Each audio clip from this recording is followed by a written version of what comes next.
puntajes necesarios en cuanto a agua, energía y secuestro de dióxido de carbono. Ya vamos a ver eso, de secuestro de dióxido de carbono, pero para que, si ustedes van y visitan la bodega, van a ver que no hay ningún aroma a dióxido de carbono. Todo el dióxido de carbono se saca de la bodega y lo utilizan, ¿sí? No solo que excede estos puntajes, sino que es positiva en cuanto a energía y agua. Bien, genera más energía y más agua. Y lo que es muy importante, fue totalmente construida con fondos privados. La bodega, ahí tienen una vista de la bodega. Uno puede trabajar durante el día sin necesidad de las luces. Puede trabajar con luz natural. Hay luces prendidas si ustedes visitan la bodega, pero son por cuestiones de emergencia. Pero se puede trabajar perfectamente simplemente con la luz natural. Está muy bien aislada y tiene células fotovoltaicas en el techo para producir energía. Paralelamente, bueno, ahí ven una foto de unos tanques. Se colecta el agua de lluvia. Ahí en toda la zona de California llueve cerca de 500 milímetros anuales durante el invierno. Y toda esa agua de lluvia se colecta en esos tanques que ven ahí, a través de los techos, ¿no es cierto? En el mapa que les mostré al inicio, donde se ve el instituto, bueno, todos esos techos van colectando el agua que se junta en esos tanques. Esa agua luego es filtrada, ¿bien? Se utiliza una filtración biológica y una filtración tradicional. Y bueno, esa agua actualmente se está utilizando para regar el viñedo y para los baños. Pero la idea es esta agua procesarla un poco más y usar para limpiar, para todo lo que es la limpieza en la bodega. Bueno, algunas particularidades de la bodega. Es una bodega, ¿no es cierto?, escuela, una bodega experimental. Ahí pueden ver estos tanques que son conocidos como los T.J. Rogers, porque fue la persona que los inventó. Estos tanques son de 200 litros cada uno. Ven ahí como que hay unos tubos negros, unas cañerías negras. Bueno, a través de esos tubos se colecta todo el dióxido de carbono. Es decir, en cada uno de esos tanquecitos se produce la fermentación y todo el dióxido de carbono sale afuera de la bodega. Estos tanques tienen sensor de temperatura y sensor de los grados Brix, ¿cierto? Sensor de densidad. Y todas estas mediciones son transmitidas vía Wi-Fi a una sala de cómputo. Es decir, se puede ver en cualquier momento y se tiene el dato de todas las fermentaciones que se realizan en la bodega. También este tanque permite realizar los remontajes de manera automática, es decir, que uno lo puede configurar. Y bueno, esto es muy importante a nivel de investigación, ¿no es cierto? Cuando queremos probar distintos factores, el hecho de que se pueda setear es muy importante. Se puede controlar la temperatura, que también se puede configurar. Una cosa importante acá, la fermentación se controla con agua fría y con agua caliente, nada más, ¿sí? No hay nada en el agua fría, no hay nada en el agua caliente, ya les voy a explicar un poquito más, pero es simple, es simplemente agua fría y agua caliente. Bien, acá los tanques pueden medir la temperatura tanto como en el sombrero como en el mosto. Durante los primeros 3 días esas temperaturas pueden permanecer separadas, luego esas temperaturas comienzan a unirse. Ese es un plano de la bodega. De estos tanques que yo les mostré, hay cerca de 150 tanques, estos de 200 litros. Y también vemos que hay unos tanques que son un poco más grandes. Estos son de 2000 litros y hay 14 tanques. Estos tanques cuentan exactamente con la misma tecnología. Es decir, se puede configurar la temperatura y transmiten el grado Brix al centro de datos. Estos tanques fueron donados por gente del medio, ¿sí? Esta es exactamente la distribución de los tanques en la bodega. Y bueno, ahí se puede ver cómo cada uno de estos tanques fue donado por alguna bodega o por alguna persona, o Pugwai, Peter Mondavi, Paul Hobbs, algunas personalidades reconocidas donaron estos tanques. Y ahora nos metemos en la parte más importante de esto. No solo es la bodega, sino que cercano a la bodega se ha construido otro edificio. Este edificio se llama Jess Jackson, edificio sustentable. Y bueno, este edificio lo que quiere es asegurar la total autosustentabilidad de la bodega. Bueno, como el nombre lo indica, la plata fue donada por Jess Jackson. Costó en total $5 millones, $4 millones lo donó Jess Jackson y $1 millón fue puesto por la universidad. Bueno, obviamente en todo esto tiene mucha participación, lo deben conocer, Roger Bolton, que fue el visionario que comenzó con esta bodega escuela y con todo y con la idea de que esta bodega fuera autosustentable, y también con en ese momento el jefe del departamento, Dave Block. Bien, ¿en qué consta, qué tiene de importante este edificio? Fue diseñado este edificio para ser pasivo energéticamente, es decir, tiene un gasto de energía muy bajo y va a proveer toda la energía y toda el agua para la bodega.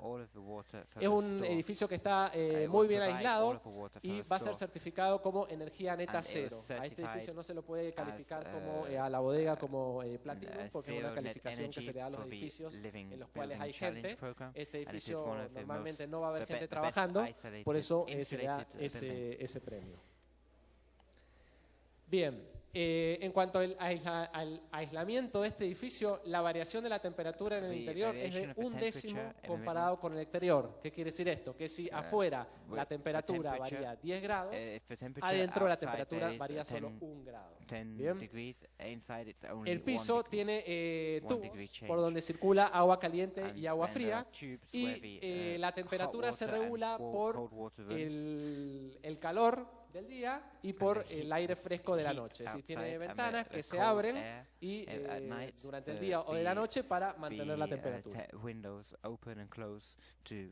Este edificio está como distribuido en lugares donde se van a instalar diversos módulos que van a hacer a la autosustentabilidad. Estos módulos los van a prestar, lo van a dar a modo de préstamo las empresas privadas para que la universidad los pruebe. Y toda esta información acerca de estos módulos de autosustentabilidad se va a ir cargando en la página de la universidad para que después los potenciales consumidores puedan ver los resultados. Pero no es que ni se donen ni que los compran en la universidad, son módulos que se van a ir colocando para probarlos y ver cómo funcionan. Bien. ¿Cuáles van a ser estos módulos? Uno de ellos va a ser un módulo para filtrar el agua de lluvia. Les dije anteriormente que el agua de lluvia se colectaba en 4 tanques de 40.000 galones cada uno. Y bueno, se va a instalar, todavía no está instalado, está en marcha, está construido el edificio, pero estos módulos creo que todavía no están trabajando. Se va a instalar un módulo de osmosis inversa para justamente tratar el agua de lluvia y para que luego pueda ser usada en la limpieza en la bodega, algo que actualmente no se hace. La filtración se va a realizar exclusivamente con energía solar y obviamente va a ocurrir en horas del día.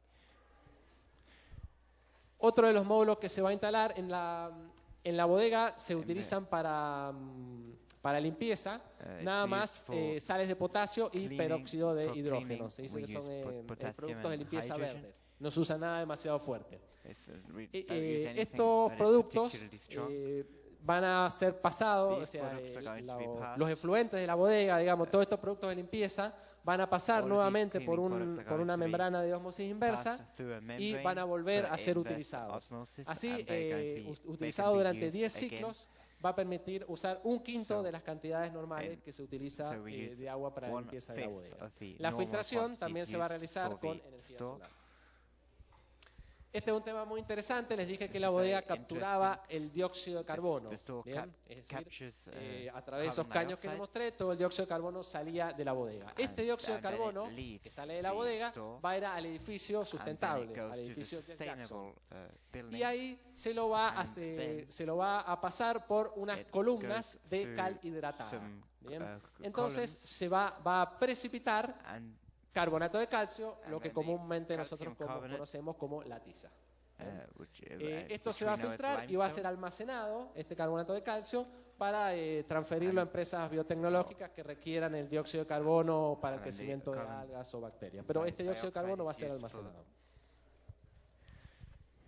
También el agua caliente va a ser generada por un reflector, ¿sí?, que concentra el calor, y el agua va a ser almacenada a 50 grados Celsius. Esto le comenté, la fermentación se controla con agua fría y con agua caliente, nada más.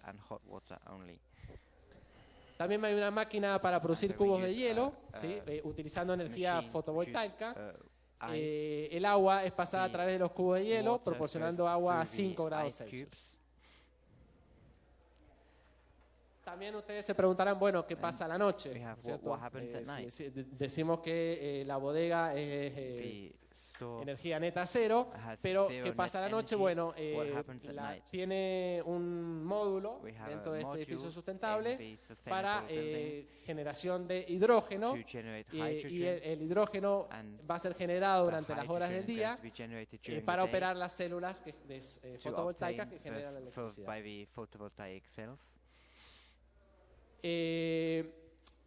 Bueno, una celda de combustión alimentada de hidrógeno va a generar electricidad durante la noche. Este hidrógeno va a ser producido durante todo el día. Bueno, ahí tienen, ¿no es cierto?, un detalle de lo que sería este edificio con los distintos módulos. También 2 de estos módulos se van a dejar exclusivamente para hacer investigaciones que tienen que ver con los efluentes de bodega. Sí, se van a dejar 2 módulos ahí para investigar sobre estos temas. Ahí se pueden ver los tanques, que esos tanques van a colectar el agua filtrada. Y acá tenemos un detalle, a la derecha sería la bodega, y del otro lado tenemos el Jackson Building. Lo importante es que estos 2 edificios van a estar permanentemente conectados. Bien, el dióxido de carbono de la bodega va al edificio, las soluciones de limpieza van al edificio, son filtradas, vuelven a la bodega, el agua es calentada, enfriada y se mueve de un edificio hacia otro edificio. Entonces hay una permanente conexión entre los 2 edificios. Bueno, entonces como conclusión, bueno, va a ser la primera bodega en cero emisión de carbono. Es una bodega con una gran eficiencia en el uso de agua y compuestos químicos. Es la bodega más eficiente en el uso de energía y en sistema on-site de calentamiento y enfriamiento del agua, y es la primera bodega autosustentable con total captura de agua y energía. Bueno, todo esto se pudo hacer, ¿no es cierto?, gracias a Roger Boulton, como ya lo mencioné, a Andy Waterhouse y Guy Block, a Robert Mondavi y a un montón de gente, ¿no es cierto?, que colaboró en la construcción de esta primera bodega autosustentable. Bueno, eso es todo. Muchas gracias.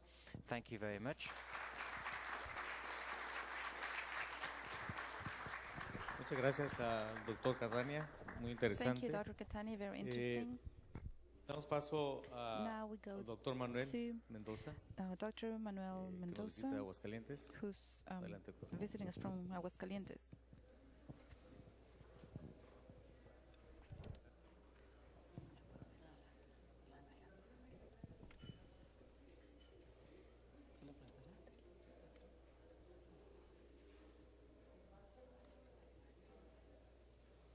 Sí, buenos días.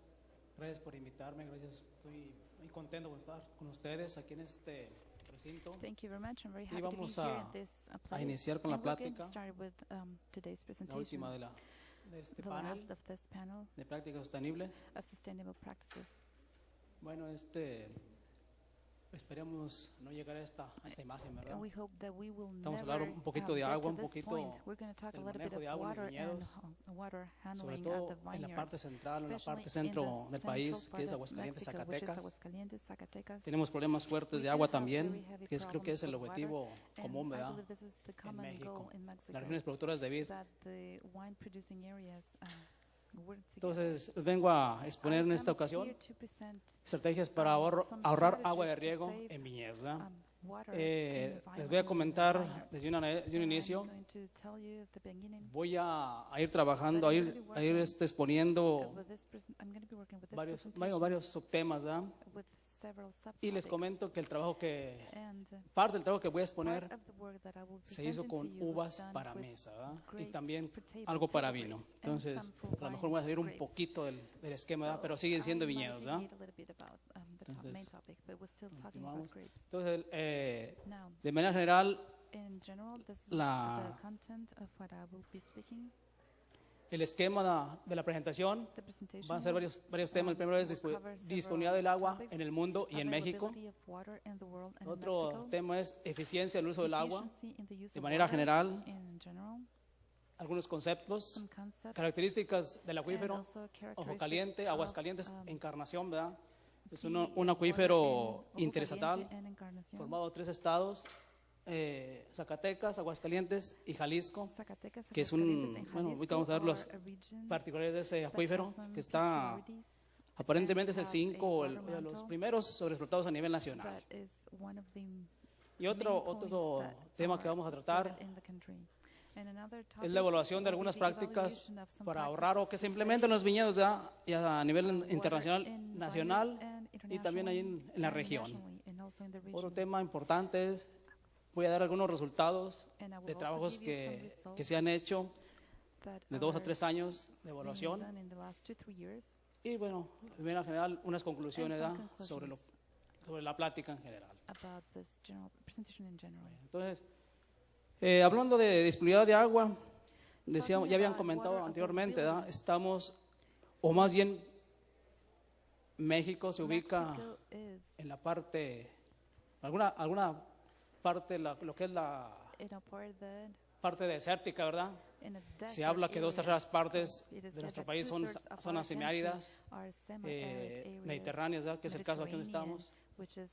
Obvio, naturalmente llueve poco, generalmente la evaporación es mucho mayor que la precipitación, entonces pues eso amerita obligatoriamente riego, ¿verdad? Por los viñedos.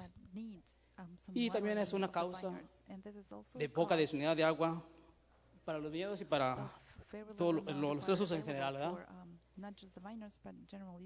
Entonces, pues es la causa de la disponibilidad de agua. Bueno, también de manera como dato interesante, se habla que el 97.5% del agua a nivel mundial es salada, ¿verdad? De ese 97, bueno, el resto, 2.24% es agua dulce, ¿verdad? Es una pequeña parte de la que tenemos disponible para consumo humano y también para cultivos, ¿verdad? Otra, bueno, de esa agua dulce solamente el 0.26% la tenemos ahí en los en lagos, embalses y canales, ¿verdad? Es decir, que es una pequeña parte, muy pequeña cantidad de agua disponible para la agricultura y para las actividades del humano, ¿verdad? Entonces, pues realmente es muy poquita agua la que tenemos y tenemos que cuidarla, ¿verdad? Otro dato aquí importante, interesante, es la disponibilidad de agua. Esto, en cuanto a agua, metros cúbicos promedio de agua por habitante, ¿verdad? Al año. Entonces es importante, aquí los vecinos del norte, ¿verdad? Canadá, son los que tienen más agua dulce, estoy hablando de agua dulce disponible. Entonces ellos hablan, pues, bueno, se manejan 3 escalas según este organismo, que es la escala alta o superior, dice que superior a 10,000 metros cúbicos por habitante por año. Entonces es una escala alta. Canadá, Brasil están en la escala alta. Bueno, vamos yendo hacia abajo, ¿verdad? Uno de los países que menos dispone de agua es Egipto y Marruecos, ¿verdad? Decíamos, puede ser por la condición árida de esas regiones, ¿verdad? Básicamente. Y en el caso de México, tenemos 4,000, cerca de 5,000, ¿verdad? Entonces, ¿en qué escala estamos? Estamos en el límite, ¿verdad? Entre la media y la escala baja, tendiendo hacia la baja. Es decir, que tenemos problemas serios de manera general, ¿verdad? Habrá regiones en sureste, ¿verdad? Que tenemos a lo mejor cercano a los 10,000 metros cúbicos. Sin embargo, la generalidad es eso, el promedio es eso, que estamos hacia la baja. Somos un país con poca agua por habitante, ¿verdad? Entonces, continuamos. Y otro dato, ¿verdad?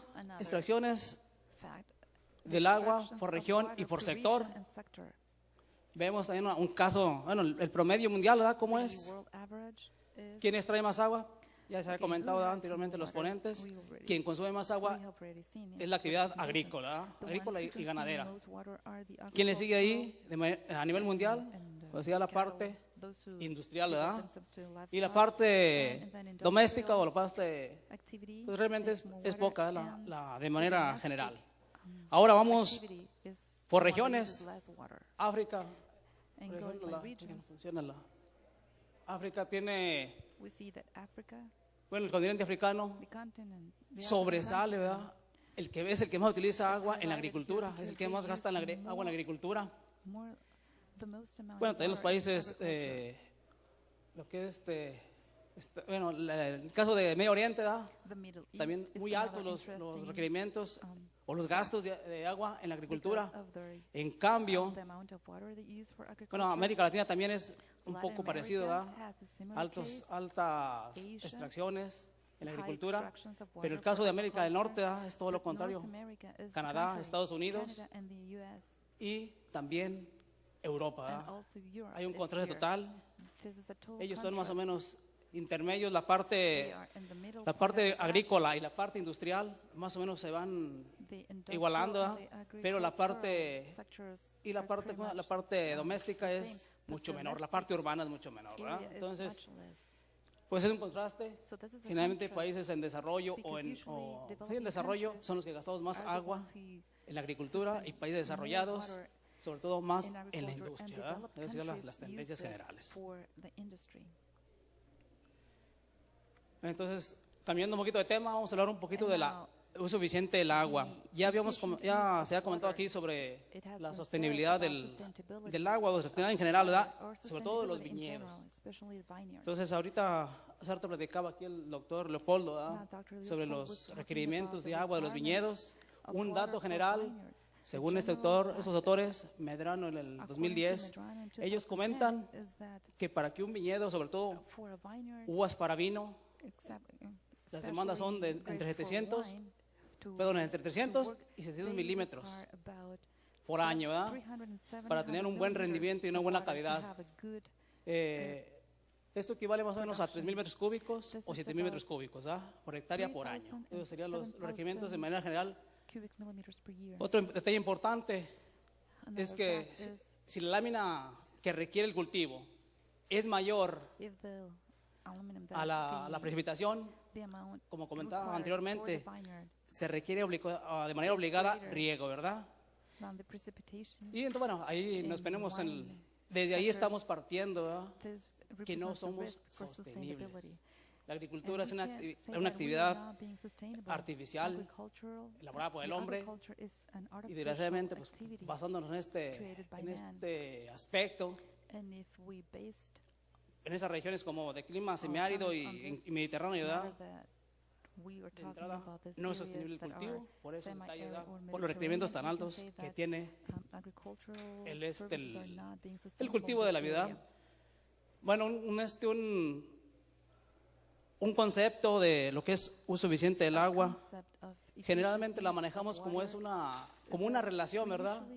En este caso, biomasa, rendimiento, carbono, ¿verdad? Fijado entre el agua consumida, ¿verdad? Y de esa forma sacamos o obtenemos esa relación, ¿verdad? Es decir, que a mayor rendimiento o mayor biomasa que obtengamos por menos agua, menos cantidad de agua, menos litros de agua, o somos más eficientes, ¿verdad? Nuestra eficiencia es mucho mayor. Es lo que esperamos, es lo que es el objetivo principal, ¿verdad? Sobre todo en cualquier especie y sobre todo en viñedos. Bueno, también otro detalle importante, el uso eficiente del agua se puede incrementar por varios factores, ¿verdad? A nivel de viñedo, ¿verdad? ¿Cuáles factores pueden ser? Según estos autores, Medrano y colaboradores, los clasifican en dos tipos, ¿verdad? Que pueden ser agronómicos y desde el punto de vista genético, ¿verdad? Estoy hablando a nivel viñedo. Y dentro de los agronómicos, pues tenemos lo que es el método de riego, lo que es el método de riego básicamente, y también sería Ahí también lo que es coberturas, acolchados orgánicos, acolchados sintéticos. Y otro detalle importante es también lo que es el manejo del dosel, ¿verdad? El dosel a lo mejor así lo manejamos los investigadores, ¿verdad? Creo que en países de Sudamérica como Chile, como Argentina, creo que le llaman el manejo de la canopia, ¿verdad? O en inglés canopy, ¿verdad? Entonces aquí lo estamos manejando como dosel, ¿verdad? O manejo de la copa en este caso o del follaje, ¿verdad? Y también otro aspecto importante es la poda también, ¿verdad? Es importante. Hay que bajar el porte para evitar la transpiración de manera excesiva. Y también la longitud del ciclo es algo que no se maneja en viñedos, ¿verdad? Bueno, yo estoy hablando en particular en la región donde vengo.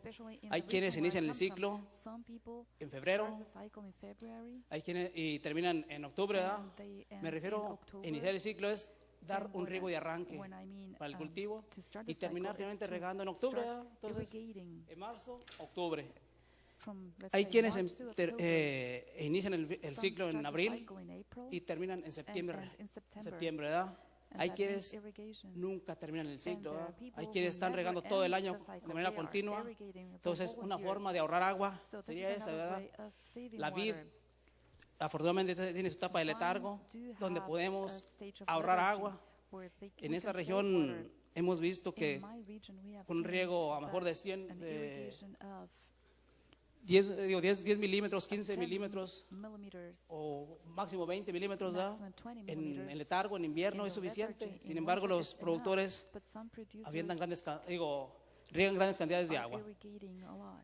Y bueno, dentro del aspecto genético, ya había comentado que también el doctor Leopoldo, un aspecto importante es la variedad, ¿verdad? La variedad para escogerla. Obvio, la que más se adapte a la región, la que mejor produzca, sobre todo nos produzca rendimiento y sobre todo calidad en el caso de vino, ¿verdad? Y otra opción también sería el portainjerto, ¿verdad? Tenemos esa opción de que hay portainjertos que toleran las sales, que toleran pHs altos, que toleran también la sequía en particular, ¿verdad? Entonces habría que ir buscando el portainjerto idóneo, ¿verdad? Para poder ahorrar un poco de agua. El ahorro de agua o el incremento o el suficiente del agua, pues debe ser integral, ¿verdad? No nos podemos ir solamente con una sola práctica, porque sería difícil manejar ese aspecto. Entonces hay que manejar varias cosas. Pasando a lo que es la huella del agua, que está ahorita tan de moda, tan importante. Entonces también esos autores también mencionan que hay que manejar el agua o que hay que medir la huella del agua por 3 aspectos, básicamente. Ellos le llaman el agua verde. ¿Cuál es el agua verde? El agua verde se refiere al agua de lluvia, ¿verdad? A la precipitación. Entonces hay que medir cuánta agua entra a nuestro viñedo y de esa forma ir valorando, ir evaluando cuántos litros o cuántos metros cúbicos se requieren para producir una botella de vino, ¿verdad? O producir un racimo, 1 kilo de uvas. Desde el viñedo, desde el arranque del viñedo hasta el empaque, hasta el etiquetado final de nuestro vino, ¿verdad? En este caso. Entonces, el agua verde, otra clasificación es el agua azul, que sería prácticamente el riego, lo que vamos a introducir, ¿verdad? De manera artificial. Y el agua gris. Ya habló aquí el doctor de Argentina, el doctor Aníbal ya nos comentaba, ¿verdad? De la parte de procesos. Entonces, el agua gris que hay que considerar es el agua de procesos. Agua en bodega, bueno, el proceso en bodega o el agua que se gasta en bodega, el agua que se gasta también en las aplicaciones, por ejemplo, de agroquímicos, de pesticidas. Entonces, hay que considerar 3 aspectos, ¿verdad? El agua verde, que es la que cae, la que precipita; el agua azul, la que nosotros implementamos al cultivo; y finalmente el agua gris, que es básicamente los procesos, el agua de procesos.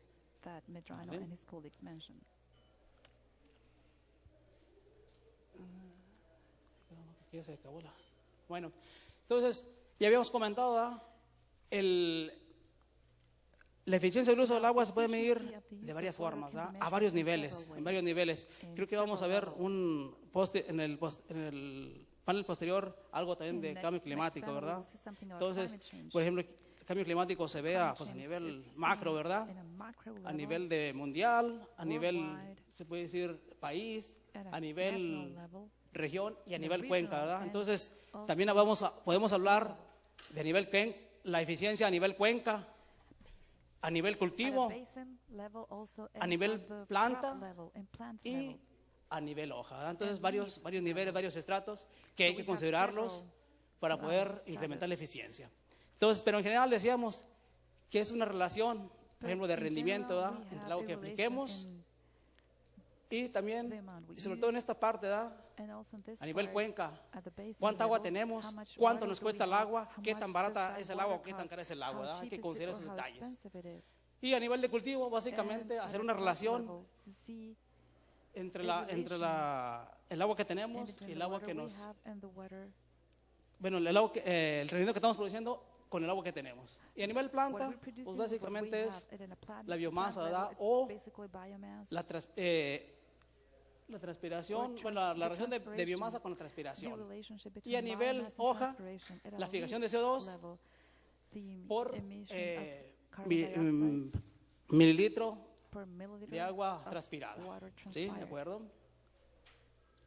Y características, bueno, voy a hablar un poquito más sobre lo que es el trabajo, donde he estado trabajando, ¿verdad? Es un acuífero que cuenta con casi 5,000 kilómetros cuadrados. Decía que era un acuífero interestatal entre Zacatecas, Aguascalientes y Jalisco.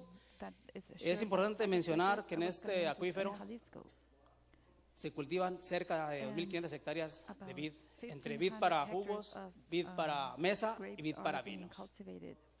Entonces, cerca de 2,500 hectáreas, yo considero que es una buena superficie que se está afectando por esas condiciones de agua. Bueno, hacemos de manera general un balance, ¿verdad? Sobre el acuífero. Si le restamos al acuífero, si a la recarga anual le restamos la descarga natural y también la descarga por conceptos de riego, ¿verdad? La extracción, finalmente nos va a quedar el balance, ¿verdad? Y en este caso para ese acuífero tenemos un balance negativo, ¿verdad? Ya tiene varios años, pero últimamente se ha agudizado más. Entonces, pues le debemos más de 124 millones de metros cúbicos por año. Es un acuífero demasiado explotado, ¿verdad? Sin embargo, si siguen cultivando vid, todavía hay quienes riegan por gravedad, más de 10 metros cúbicos por año. El gobierno pues apoya, el productor a veces se pone reacio, pero pues ni modo, ¿verdad? Hay que seguir adelante. Entonces decíamos que más o menos cerca de 2,500 hectáreas se cultivan en esa región, en ese valle. Bueno, ya con relación a los trabajos que se han hecho de manera general, así muy rápida,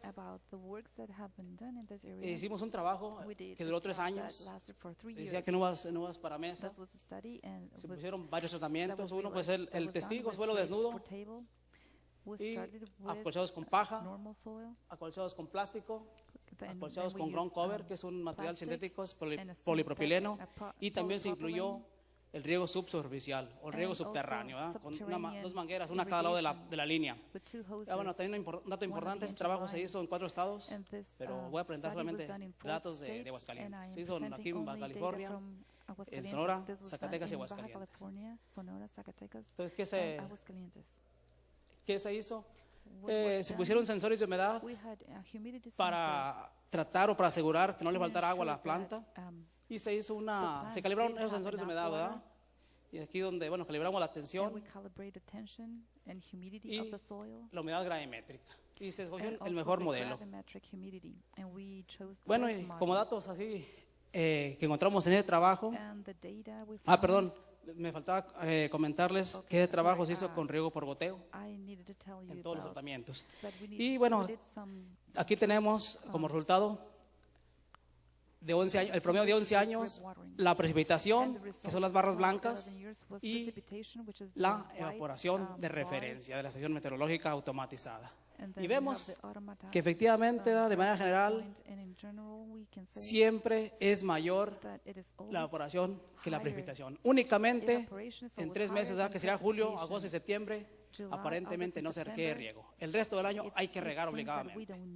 Y buenas láminas de riego, ¿verdad?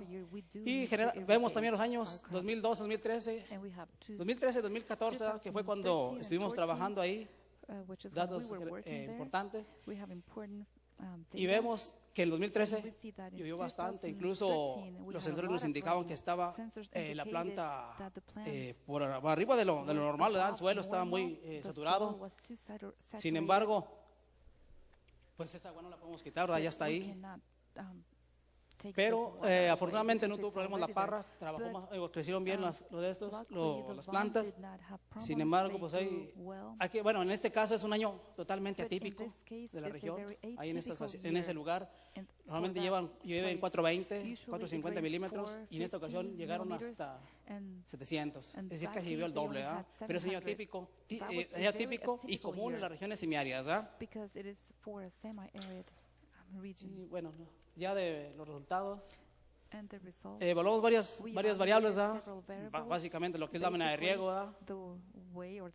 Lámina de riego, volumen aplicado y el ahorro de agua, ¿verdad? Entonces, los 5 tratamientos, testigo, obvio, pues el que no iba a regar y no íbamos a ahorrar, ¿verdad? Es el de referencia. Y se dan cuenta aquí, plástico y las mangueras enterradas o el riego subsuperficial son las prácticas con que más ahorró agua. Bueno, en sí, todas las prácticas que implementamos ahorran agua, ¿verdad? Entonces, el ahorro fue entre 8 y 18 y 20%, ¿verdad? Sin embargo, yo aquí a la que más le apuesto puede ser las mangueras enterradas, porque son menos costosas y se establecen en una sola vez, ¿verdad? Y menos contaminadas también es otro detalle importante. Estamos hablando de sostenibilidad, ¿verdad? Y en rendimientos prácticamente no hubo diferencias, en calidad tampoco.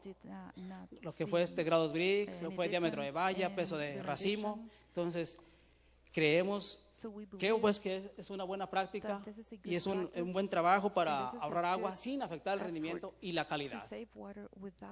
Bueno, hay un detalle importante ahí, creo que no se ve muy bien la figura, ¿verdad? Los grados Brix, el acolchado con paja tendió a bajar los grados Brix. Claro, al final de la fecha, si dejamos, si colchamos muy tarde, al final se estabilizan, o se emparejan los datos. Y bueno, eso fue el primer año. El segundo año, pues prácticamente hay pocas diferencias, ¿verdad? También a la baja un poquito lo que es la paja de avena. Y como conclusiones, pues comentamos que el testigo, la paja, la ground cover y la manguera enterrada o riego subsuperficial y el plástico, pues vieron entre 290 y 234 milímetros de agua de riego por hectárea por hora. Bueno, perdón, esa sería la lámina de riego, ¿verdad? Perdón.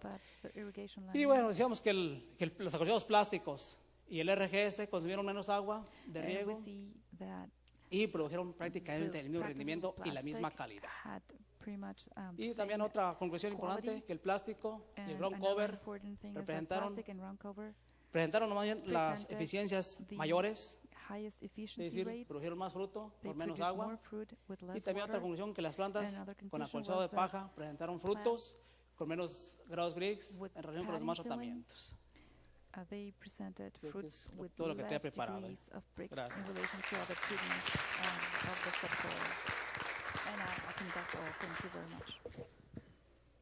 Muchas gracias, doctor. Invito a los panelistas para iniciar la serie de preguntas y posteriormente la discusión.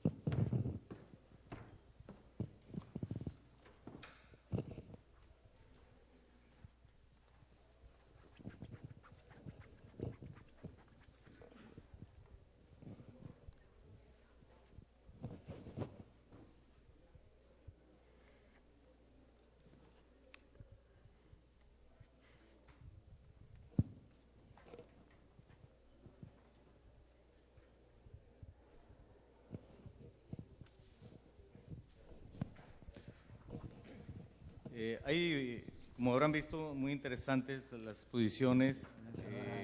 Recreativamente, el tema de sustentabilidad está basado básicamente con lo del agua. Y, en segundo término, energía. De tal manera que tengo una serie de preguntas. Tenemos máximo hasta 10 minutos para hacer la misma. Voy a tener que seleccionar algunas, aunque va sobre el mismo tema. Esta va dirigida a Brian, aunque puede ser contestado por los resto de panelistas. Habla en español primero y luego se lo paso a Brian para que lo conteste, por favor. Dice, ¿hay algún riesgo en el riesgo entre el uso de técnicos de pesticidas y los animales domésticos, así como la fauna silvestre? Y cómo ellos usan los subproductos del proceso en la alimentación de animales.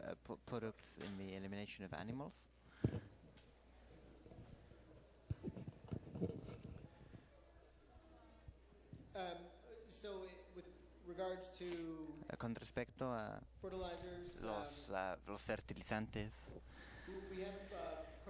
tenemos programas en el norte de California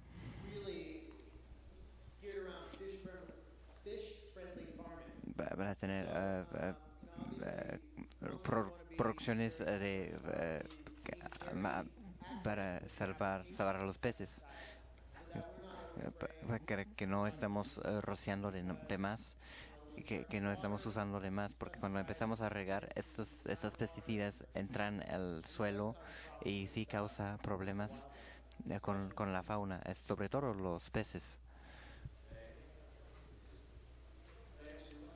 ¿Eso contestó su pregunta? A question about the same thing.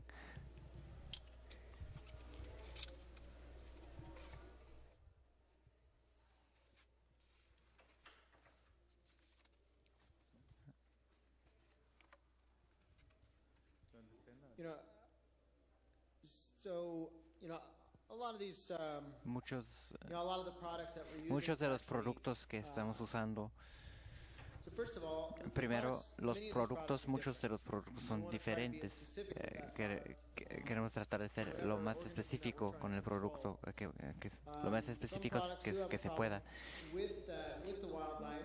Hay problemas con la fauna y lo mejor es tratar de buscar un control biológico, si hay una opción de control biológico, y no utilizar el producto o ser lo más específico posible si es un problema.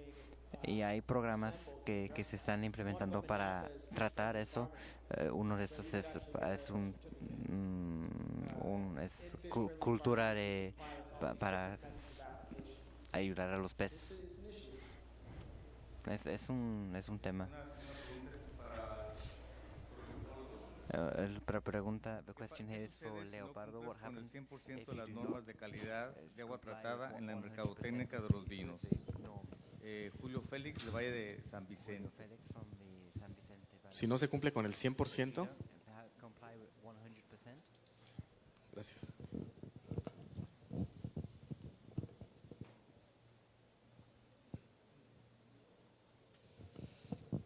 Bueno, sí, aquí dice que si no se cumple con el 100% del agua tratada, en las normas de calidad, en la mercadotecnia.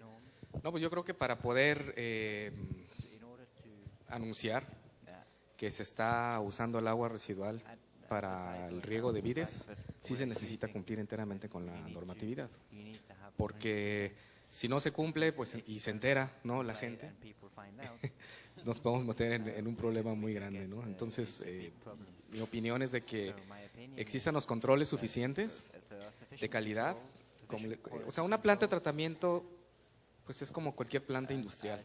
Hay que darle mantenimiento, tiene que haber gente capacitada y si está bien diseñada va a operar de manera continua y sin problemas. Y yo creo que hay que tener mucha interacción con los consumidores, ¿no? O sea, lejos de tenerles miedo y tratar, o que de alguna manera ellos sientan que se les está engañando, vamos a invitarlos a que conozcan cuál es el proceso y que ellos mismos se convenzan de que las cosas se están haciendo bien. Otra pregunta. ¿El uso del agua tratada sirve para la ganadería, tanto para animales mayores y menores? Irán Ordóñez, de Lusac, Guatemala. ¿Que si el agua residual tratada sirve para los animales? Bueno, les voy a contar algo. Precisamente cuando vayan al Valle de Hidalgo y se paren en los puestecitos de la carretera, ¿no? Y anuncian ahí sus michiotes y su barbacoa estilo Hidalgo, pues ¿con qué creen que se alimentaron y bebieron esos animales? Es agua residual que viene de la Ciudad de México, ¿verdad? Y que es descargado ahí. No les compran agua de garrafón a los animales, ¿verdad? Para que tomen. Entonces, ¿sirve? Sí. ¿Les hace daño? También supongo que sí. No recuerdo una legislación que diga qué calidad de agua tiene que tener. Más bien, qué calidad tiene que tener el agua para que se le pueda dar de beber al ganado. No recuerdo alguna, pero bueno, un poco de sentido común no nos caería mal. Gracias. Gracias. Bueno, por ser un interés del tema, pues van dirigidas a ti también. ¿Qué es más viable de hacer, desalar el agua o tratar el agua residual, económicamente hablando, obviamente Ensenada? ¿Y cuánto cuesta el tratamiento de un metro? Bueno, ahí no hay realmente valores así muy claros, ¿no? El precio del metro cúbico va a depender del tamaño de la planta. Si tenemos poco volumen de agua, pues va a ser caro producir agua limpia. Pero si tenemos volúmenes grandes, como una planta de tratamiento de una ciudad, en este caso como la planta del Naranjo, pues obviamente que el precio va a ser menor. Ahorita, bueno, consulten por internet cuál es la ley de ingresos del Estado, porque ahí viene el costo por metro cúbico de agua residual tratada. Es el costo al que las comisiones estatales pueden vender el agua. No lo he revisado últimamente, pero andaba entre 3 y 4 pesos el metro cúbico. Es a lo que tiene derecho la CESPE, la CESPT y todas las demás de cobrar el agua puesta, más bien si es que se quiere utilizar para cualquier cosa, ¿no? Entonces supongo que en ese precio pues está también incluido obviamente pues el costo de operación y de producción de esa agua. No, espera eso. ¿Y cuánto cuesta? ¿Qué es más el viable del costo, desalar el agua, desalar agua o tratar agua? Esa es buena pregunta. El agua de mar, casi siempre, ¿no? Obviamente, a menos que estemos en un lugar así sucio, pero por lo general si nosotros tomamos un vaso transparente de agua si lo capturamos y lo vemos hacia el sol, ¿no? Pues lo vamos a ver transparente y vamos a pensar inmediatamente pues que está limpio. Si agarramos un vaso y lo metemos en agua residual sin tratar, no lo vamos a ver transparente, lo vamos a ver pues lleno de cosas, ¿no? Sin embargo, en términos de sólidos disueltos totales, que son las sales, el agua de mar tiene 35,000 miligramos por litro de sales, mientras que el agua del Naranjo tiene 2,000. Todavía está alto, ¿no? O sea, debiese de estar en 800 o 500 miligramos por litro, pero tiene 2,000. Entonces, en términos de sólidos disueltos totales, sales, el agua de mar está más sucia. Y lo malo es de que las sales es lo más difícil de quitar del agua. ¿Por qué? Porque son las partículas más pequeñitas. O sea, si nosotros filtramos el agua residual y la pasamos por procesos biológicos y todo, la vamos a limpiar, pero no vamos a remover sales. La única manera de remover sales es a través de la evaporación o a través de membranas de nanofiltración o de ósmosis inversa. Y se necesita una gran energía para poder hacer pasar la molécula de agua a través de esos poros pequeñitos, que lo único que dejan pasar en la membrana es la molécula de agua. Todo lo demás lo retiene. Pero es una fuerza enorme la que se tiene que hacer para poder hacer pasar la molécula de agua. Por eso es que la ósmosis inversa es una de las técnicas más caras. Ha disminuido el costo y también el costo de las membranas. El costo energético empezó a subir y ahorita pues con las nuevas fuentes de petróleo está bajando. Pero definitivamente desalar agua de mar es más caro que tratar el agua residual. Y una última pregunta, ¿qué pasa con los metales pesados en el suelo? Salvador Ruiz, de la Facultad de Ingeniería y Negocios en San Quintín de la Universidad. Híjole, no me gusta mucho ese tema. Se capturan por lo general quedan capturados, quedan absorbidos y puede haber algún proceso también biológico ahí de transformación entre microbiológico más bien, ¿no? O también con la planta. Pero por lo general los suelos son capaces de absorber y de dejarlos ahí. Por ejemplo, estudios en el Valle del Mezquital que les dije, en donde se tiene regando con aguas residuales durante más de 100 años, durante los primeros 20, 30 centímetros hay una gran cantidad, sobre todo de materia orgánica y de compuestos y de metales, pero ya después, o sea, más profundo, ya no hay metales. Se hicieron estudios, se han estado haciendo estudios durante tiempo y de hecho el agua filtrada, o sea el agua que después es recolectada y como les decía yo y sale en estos manantiales y en estos pozos, sale limpia de metales pesados y de varios compuestos orgánicos también. Ahorita están empezando a detectar algunos contaminantes emergentes, pero como les digo, esa es la tendencia mundial, ¿no? Actualmente esos contaminantes, ahorita no hay nada que pueda garantizar. Bueno, más bien sí, la ósmosis inversa puede removerlos, pero también económicamente pues no es viable estar pasando por ósmosis inversa toda nuestra producción de agua residual del país. Muchas gracias. Indudablemente que la discusión que puede darse, si hubiera alguna otra pregunta, quedará abierta. Con las presentaciones de los exponentes, pues básicamente se centralizó las mismas en la sustentabilidad de agua y energía. Sí, okay. For anybody that does para cualquier persona que quiera una referencia al código de viticulturas de California. Yo doné uno a la Universidad Autónoma de Baja California, entonces si necesitan una referencia pueden contactar con Griselda.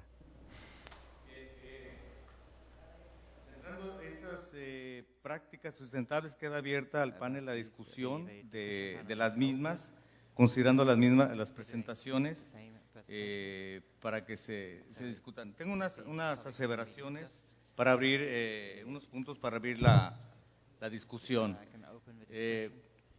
Viendo de esta manera, estamos hablando de dos sustentabilidades como tales, ¿no? La económica y la ambiental. Sí, y en eso estaremos seguramente de acuerdo, ¿no?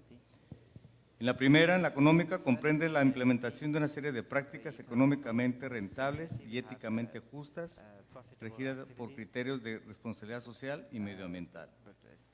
Yo preguntaría al panel,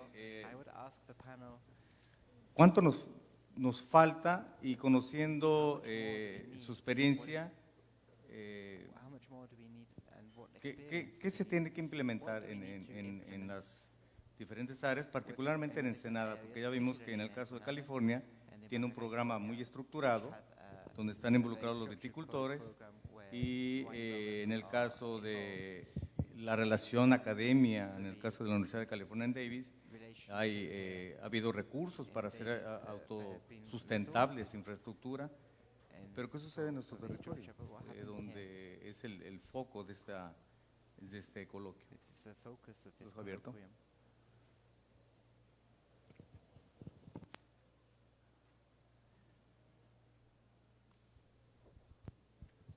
Bueno, pues serían en el aspecto de lo que es el manejo del agua. Definitivamente se tienen que tomar medidas,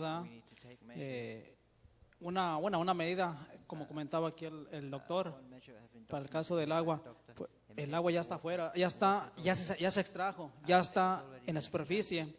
Entonces, pues una opción es utilizar esa agua. Creo que los sólidos, en el caso de sales, no son perjudiciales para las vides.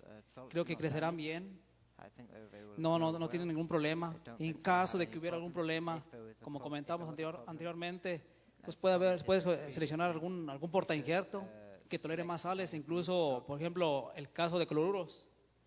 Cloruro y sodio, ¿verdad? Que son generalmente las sales en mayor proporción, pero hay portainjertos que toleran grandes cantidades, grandes concentraciones de cloruro y sodio. Entonces, pues pienso que se pueden implementar bien el riego con esa agua que ya está afuera, ¿verdad? Les comento, en el estado de Aguascalientes, precisamente en ese valle donde estoy trabajando, el gobierno se le ocurrió una idea que decía que había que inyectar nuevamente esas aguas. Creo que, o desconozco, que no le daban ese proceso que habla el doctor, ¿verdad? Tres procesos, ¿verdad? O 3 etapas para llegar a agua de buena calidad. Entonces ahí decía el gobierno, ¿saben qué? Pues vamos a inyectar esa agua, vamos a inyectar los mantos freáticos. Es posible, es caro, pero es posible. Entonces la gente o los investigadores, los expertos empezaron a criticar esa acción. Dicen, oye, ya sacaste el agua de profundidades de 400, incluso 500 metros, y todavía la vas a inyectar. Es carísimo sacarla, y todavía quieres inyectarla. Y otra cosa, vas a ensuciar el agua que está limpia. Entonces, definitivamente, yo creo que la mejor opción pues, es utilizar el agua que ya extrajimos, que ya se gastó mucho en extraerla. Y como dice el doctor, es relativamente barata quitarles las cuestiones biológicas, microbiológicas y cuestiones metales pesados, ¿verdad? Entonces, digo que es una buena opción para utilizar esa agua, ¿verdad? Y lo que comentaba anteriormente, ¿verdad? Traer agua de Tijuana, obvio, también con sus respectivas medidas, su respectivo control.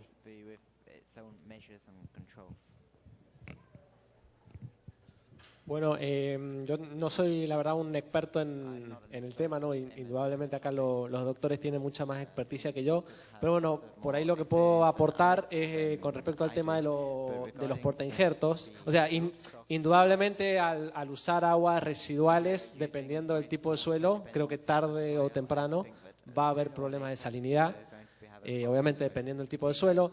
Y bueno, hasta donde yo tengo entendido, la especie más resistente a la salinidad es Vitis vinifera.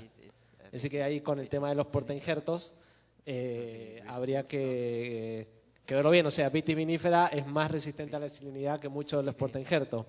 Se me ocurre, así acá tenemos una experta, Cecilia, que nos puede ayudar, ¿no es cierto? Pero ahí yo, de verlo en el campo, en Argentina, las variedades criollas con que Cecilia trabaja son bastante resistentes a la salinidad.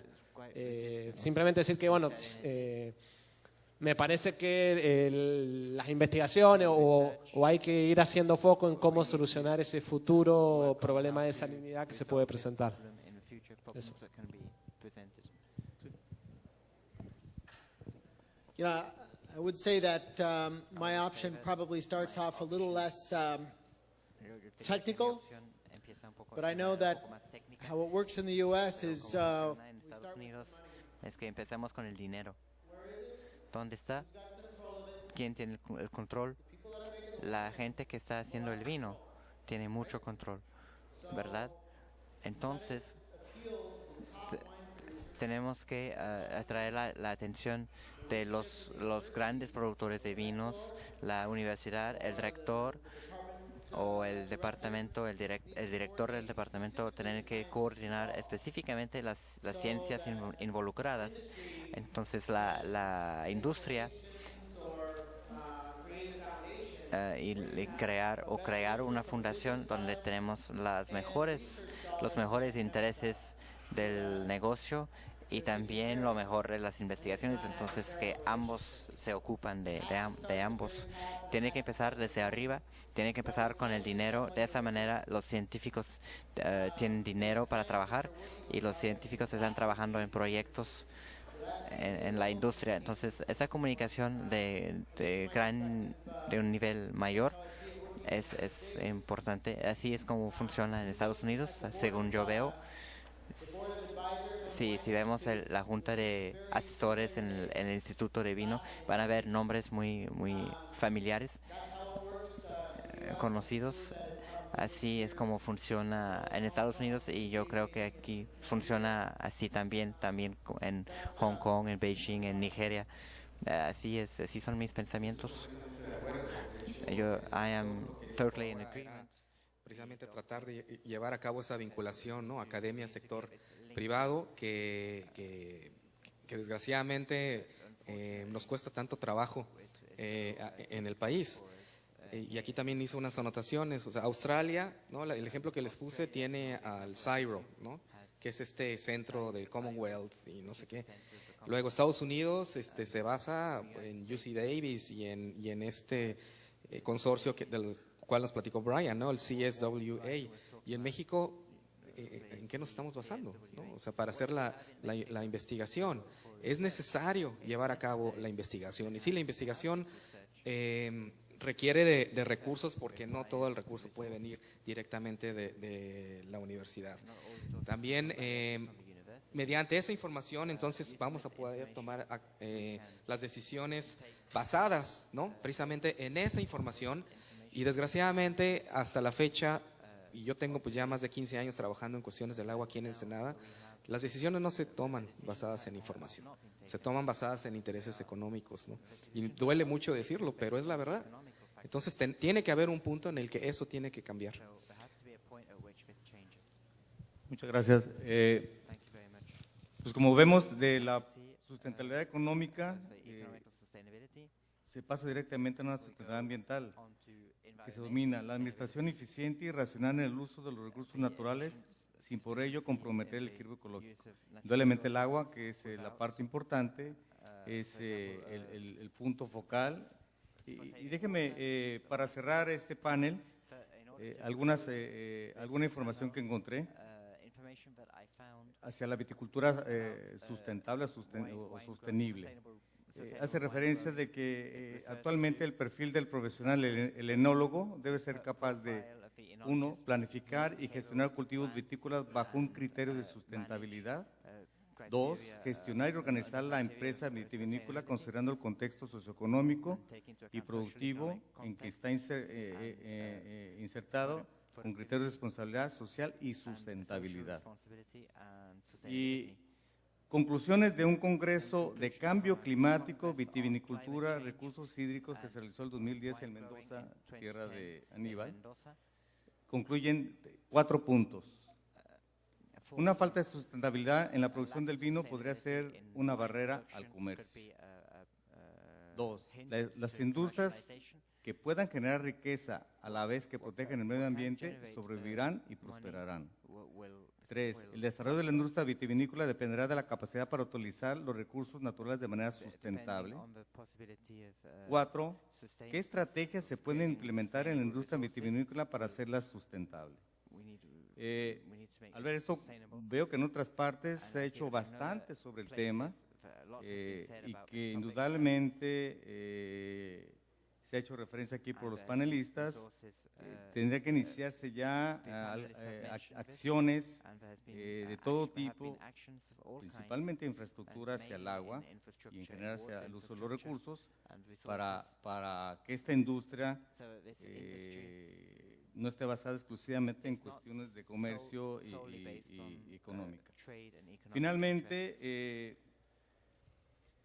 en el 2012, en marzo, se dio en Ensenada, con los auspicios del CICES, la Universidad Estatal de San Diego, un taller que se llamó La Ciencia de Vinos, de Viñas y Vinos, ejemplo de un enfoque colaborativo, sustentable e internacional, con el patrocinio de la Fundación Edmund Mach de Italia y del CONACYT. Seguramente algunos habrán estado aquí y yo preguntaría qué sucedió con los resultados, se implementaron, porque ya ha habido entonces eventos, pero por lo que vamos a 3 años, pues no se ve al menos que los propios involucrados en la industria vinícola tengan alguna ya información. Y finalmente, pues espero que esta información de los panelistas haya sido de su interés. Creo que se ha mantenido la audiencia y agradezco a todos ustedes la presentación de sus trabajos y a aquellos que nos acompañan. Cualquier otra pregunta que tengan, quedaron algunas pendientes. Creo que están en la mejor disponibilidad de ellos de hacer la respuesta correcta. Muchas gracias y buenas tardes.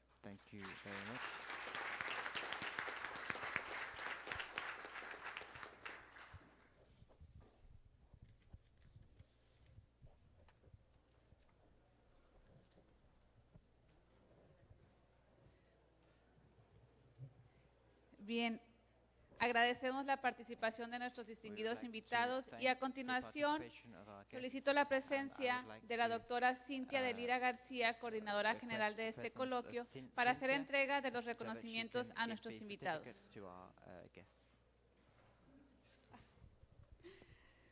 Me voy a permitir leer uno de los reconocimientos para que conozcan cuál es el texto del mismo. Posteriormente pasaremos a entregarlos a cada uno de ellos. La Universidad Autónoma de Baja California, Escuela de Enología y Gastronomía, otorgan el presente reconocimiento a, y el nombre de nuestro invitado, por su valiosa participación en el panel de discusión Prácticas sustentables aplicadas por la industria vitivinícola. El cuarto coloquio del vino, Cultura, Ciencia y Economía, Sustentabilidad de la industria vitivinícola. Dentro del marco del 23º concurso internacional Ensenada Tierra del Vino, firma al calce la maestra Norma Angélica Bailón Cisneros, directora, Ensenada, Baja California, 20 de junio de 2015, por la realización plena del hombre. Y este es para el maestro en viticultura y enología, Aníbal Catania.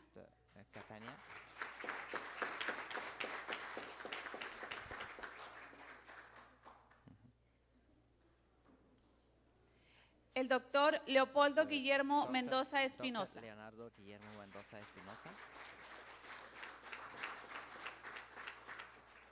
Doctor Manuel Antonio Reyes Galindo Reyes.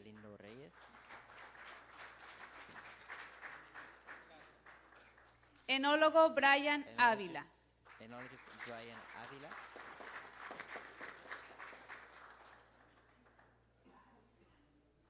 Y por supuesto al doctor José Delgadillo Rodríguez, moderador de este panel.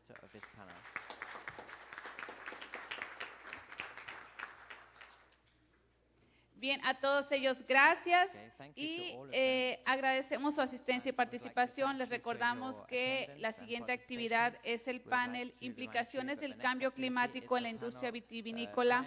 Nos están acompañando la doctora María Teresa Cavazos Pérez, el doctor Craig Riordan, así como la doctora Cecilia Agüero, quien estará moderando este panel.